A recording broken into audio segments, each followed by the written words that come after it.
Rússar og Úkraínumenn hafa samþykkt 3 daga vopnahlé en ásakanir brot á því ganga á víxl. Rússar fögnuðu sigurdeginum með lágstemmdari hersýningu en áður. Hernaðarsagnfræðingur segir vorsókn Rússa í Úkraínu virðast hafa mistekist algjörlega. Ístak hefur fengið tímabundna undanþágu til að smíða fosfórsbrú á nóttunni. Það gert til að trufla ekki flugumferð á daginn. Heilbrigðiseftirlitið hefur áhyggjur á hávaða sem geti raskað svefni. Skipulagsmál eru íbúum Mosfellsbæjar efst í huga fyrir sveitarstjórnarkosningarnar. Þeir vilja líka bættar almenningssamgöngur og að tekið sér betur utan unga fólkið. Vísnabókin öðlaðist nýtt líf í Hörpu í dag þegar leikarar, söngvarar og kórar fluttu lög við texta bókarinnar ásamt Sinfóníuhljómsveit Íslands.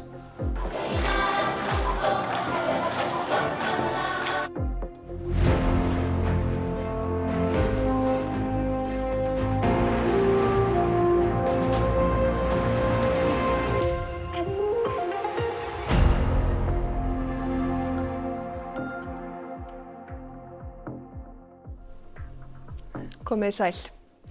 Heilbrigðiseftirlitið gerir athugasemdir við framkvæmdir við fosfórsbrú á nóttunni.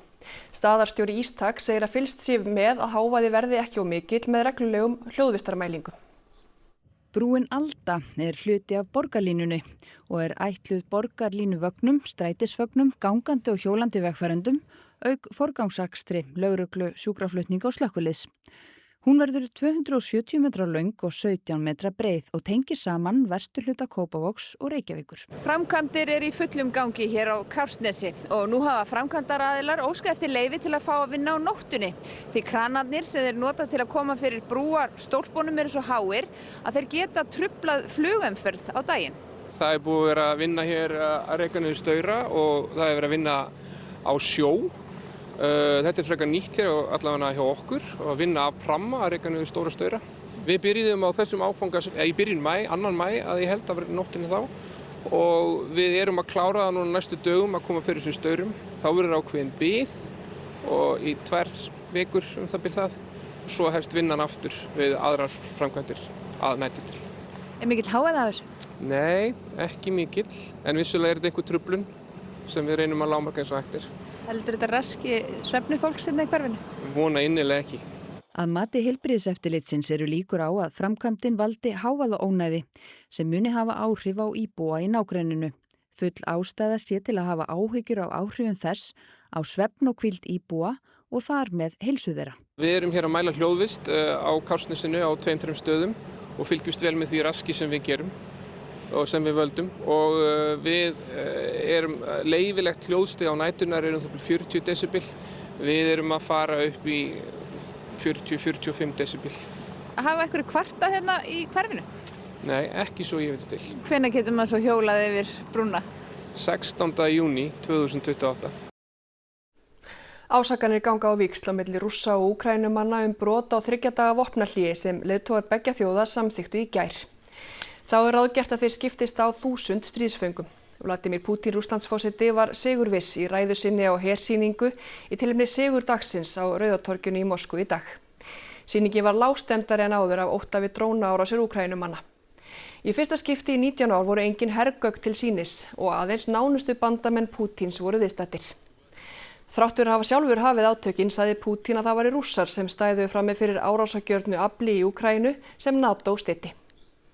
Залог успеха – наша моральная, нравственная сила, отвага и доблесть. Наша сплоченность и способность выдержать все, одолеть любые испытания. У нас общая цель. Каждый вносит личный вклад в победу.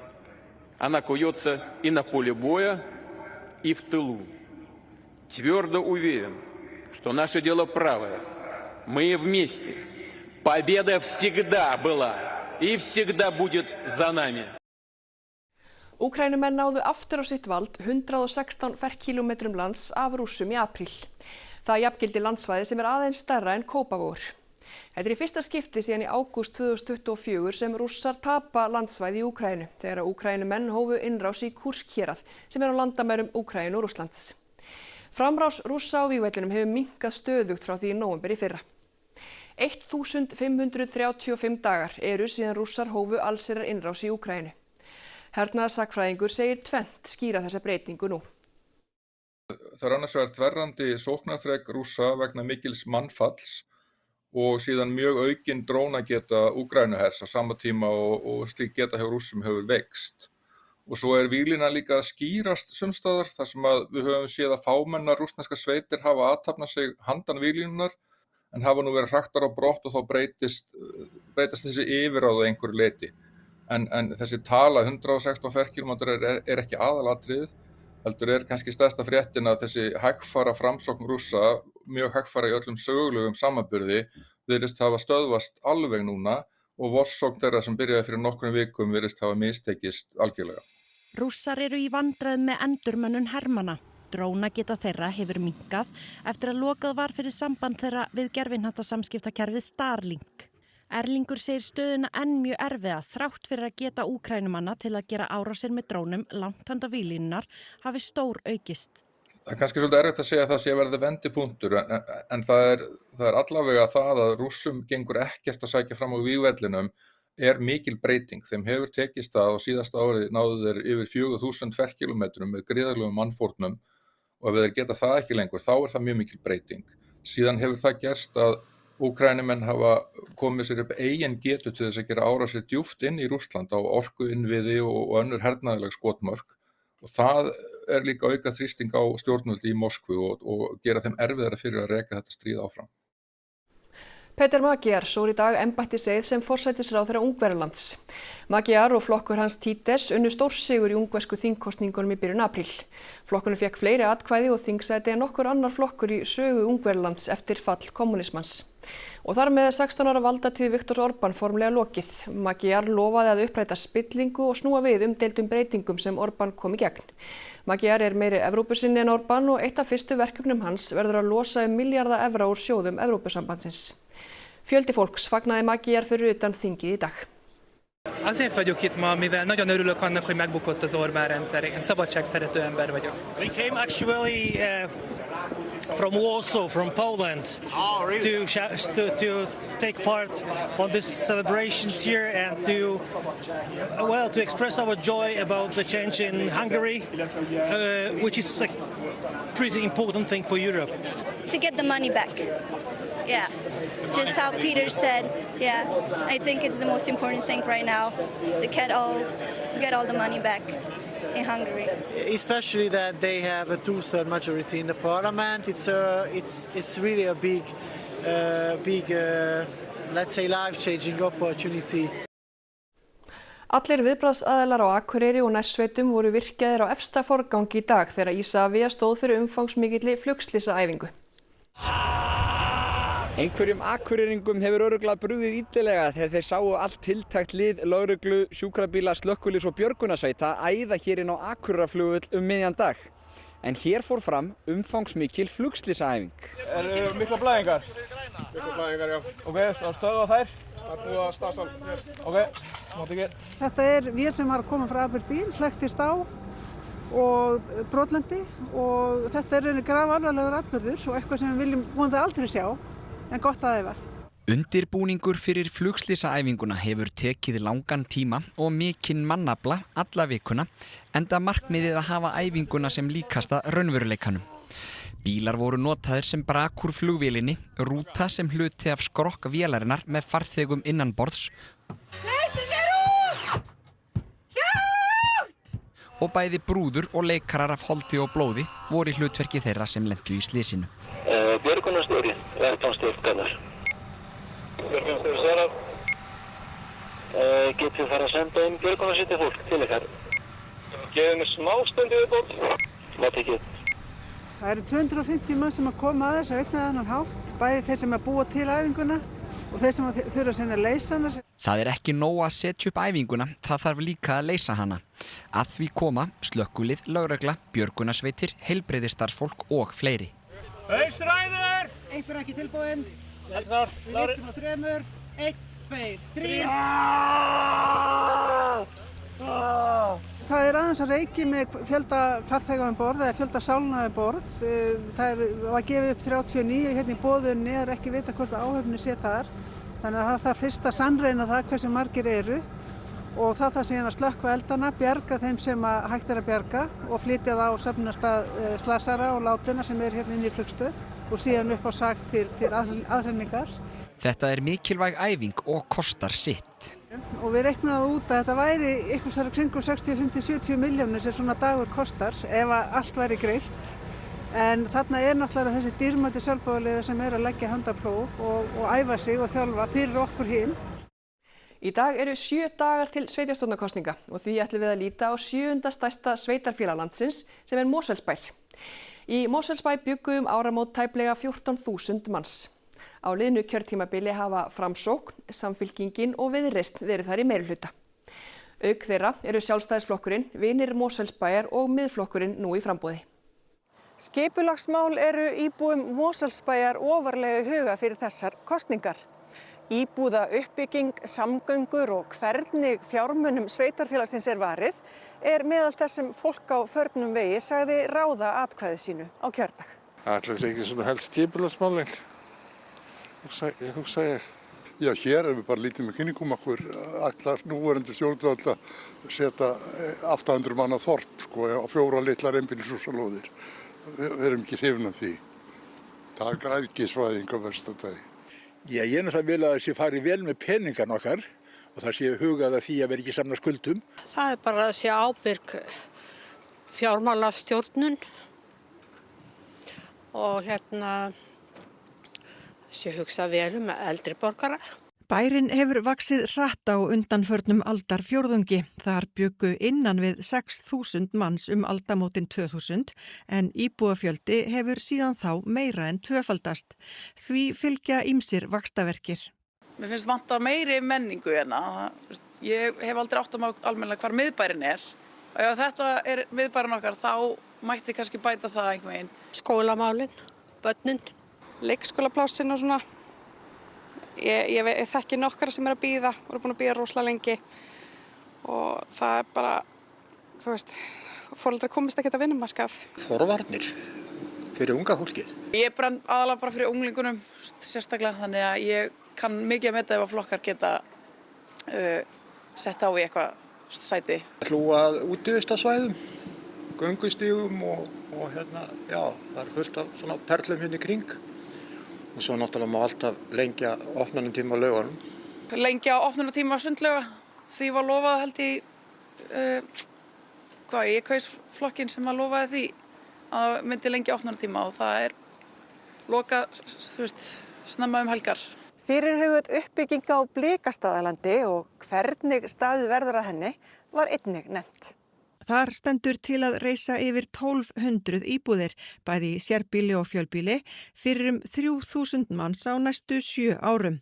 Til lengri tíma litið er gert ráð fyrir íbúabyggð þar fyrir 9000 manns. Með Blikastaðaland að það verður kannski erfitt að kaupa fasteign. Held að ég hef bara heyrt á fólki að það er að kaupa fasteignir bara í Grafarvogi en vilja búa í Mosó, það er bara erfiðara. Það vantar náttúrulega miklu betri almenningssamgöngur. Umferðin að komast úr og í bænum er hræðilegt á morgnana og eftirmiðdögunum. Það brennur á okkur öllum sem þurfum að sækja vinnu eða þjónustu. Sumum finnst mestu máli skipta hver verður við stjórnvölinn. Ég ætla að kjósa afskaplega góða konu sem er í flokki sem ég kýs aldrei og treysti henni til að gera þetta vel. Þannig að þú ert svolítið í persónukjörinu? Já, algjörlega. Í sveitarstjórnarkosningu þá kýs maður persónur. Miklu frekar heldur en flokka. Af því það eru persónuna sem snúa að manni. Ertu búin að ákveða hvað ætlar að kjósa? Já, ég hef það því. Og hvað svona helst ræður því atkvæði? Það er eiginlega hann, Gylfi frá Rauða krossinum. Mér líst vel á hann. Listaháskóli Íslands sameinar starfsemi sína á einn stað í Stakkahlíð 1. Viljayfirlýsing þess efnis var undirrituð í dag. Starfsemi Listaháskólans hefur verið á 7 stöðum. Ágóðinn af þróun lóða Listaháskólans í Laugarnesi sem nú verður umbreytt í íbúðabyggð rennur beint til uppbyggingar skólans í Stakkahlíð. Þar eru sögufræg og falleg hús sem við munum nýta og í rauninni endur bæta í takt við okkar starfsemi og svo verður gert ráð fyrir viðbyggingu á svæðinu sem mun hýsa sviðslistir, tónlist og kvikmyndalist. Það myndast bara algjör suðupottur, býður upp á miklu þverfaglegra samtal og námsumhverfið styrkist þannig að þetta er bara svona býr til ákveðna dýnamík sem við höfum óskað eftir allt frá því að skólinn var stofnaður. Söngkeppni Samfés, Landssamtaka félagsmiðstöðva og ungmennahúsa var í Laugardalshöll í dag. Það stóð inn 15 ára Hallfríður Helga Arnórsdóttir frá félagsmiðstöðinni Þróttheimum uppi sem sigurvegari. Hún söng lagið All by Myself.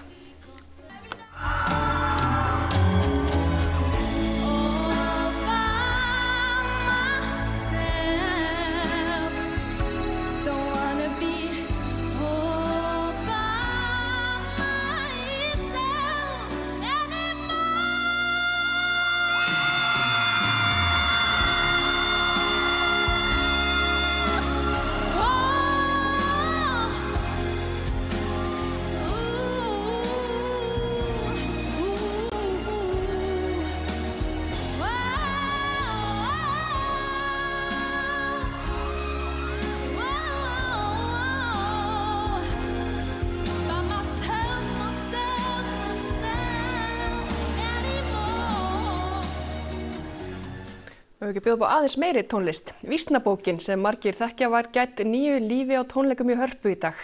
Bókin kom fyrst út árið 1946 og inniheldur ljóð og texta sem hafa fylgt íslenskum börnum í tímans rás. Þar eru meðal annars þekktar vögguvísur eins og Sofðu unga ástin mín og Bíbí og Blaka og lög eins og Fljúga hvítu fiðrildin og Klappa saman lóan.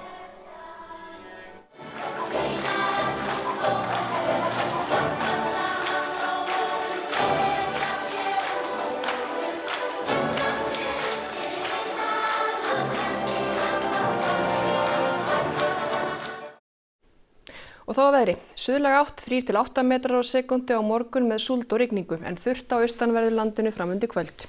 Hiti 3–8 stig en næturfrost norðaustan til. Við heyrum allt veðrið á loknum fréttum en ætlum fyrst að rifja upp hvað var helst í þessu fréttatíma. Rússar og Úkraínumenn hafa samþykkt 3 daga vopnahlé en ásakanir brot á því ganga á víxl. Rússar fögnuðu sigurdeginu með heldur lágstemmdari hersýningu áður. Hernaðar sagnfræðingur segir vorsókn Rússa í Úkraínu virðast hafa mistekist algjörlega.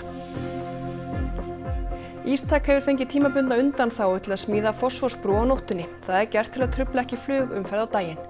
Heilbrigðiseftirlitið hefur áhyggjur á hávaða sem geti raskað svefni. Skipulagsmál eru íbúum Mosfellsbæjar efst í huga fyrir sveitarstjórnarkosningarnar. Þeir vilja líka bættar almenningssamgöngur og að betur sé tekið utan unga fólkið. Vísnabókin öðlaðist nýtt líf í Hörpu í dag þegar leikarar, söngvarar og kórar fluttu lög við texta bókarinnar ásamt Sinfóníuhljómsveit Íslands.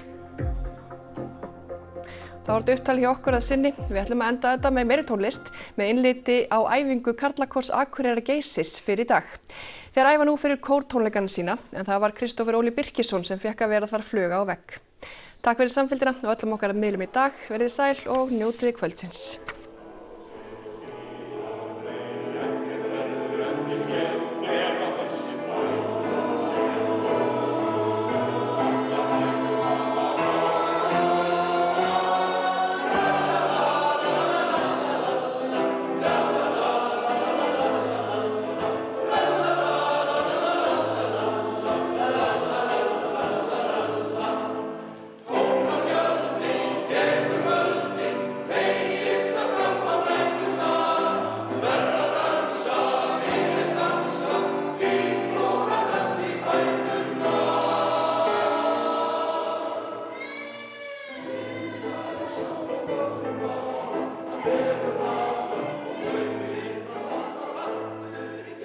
Á RÚV í kvöld. Góðir Íslendingar bestu brotin. Brota því besta úr skemmtiþættinum Góðir Íslendingar þar sem Hildur Vala Baldursdóttir tók á móti góðum gestum. Félagarnir 5, The Famous Five. Bresk spennumynd fyrir alla fjölskylduna ævintýri 4 krakka og hundsins þeirra. Myndirnar hin 5 fræknu eru lauslega byggðar á 5 bókunum eftir Enid Blyton. Bombshell. Bandarísk kvikmynd með Nicole Kidman og Charlize Theron byggð á sönnum atburðum. Árið 2016 kærði Gretchen Carlson, fyrrverandi fréttakona bandarísku sjónvarpsstöðvarinnar Fox News, Roger Ailes, stjórnarformann stöðvarinnar, fyrir kynferðislega áreitni.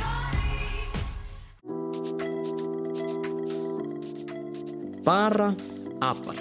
Ertu vissum að þetta sé góð hugmynd? Er ekki þar í fólk sem vill vera hundar? Heldur að mér hafi verið sagt upp daginn? 21, ný íslensk grínþáttaröð. 3 ungmenni takast á við allt þar sem fylgir þrítugsaldrinum. Hér mætir íslenskur veruleiki óbeisluðu ímyndunarafli. Mig vantar pening.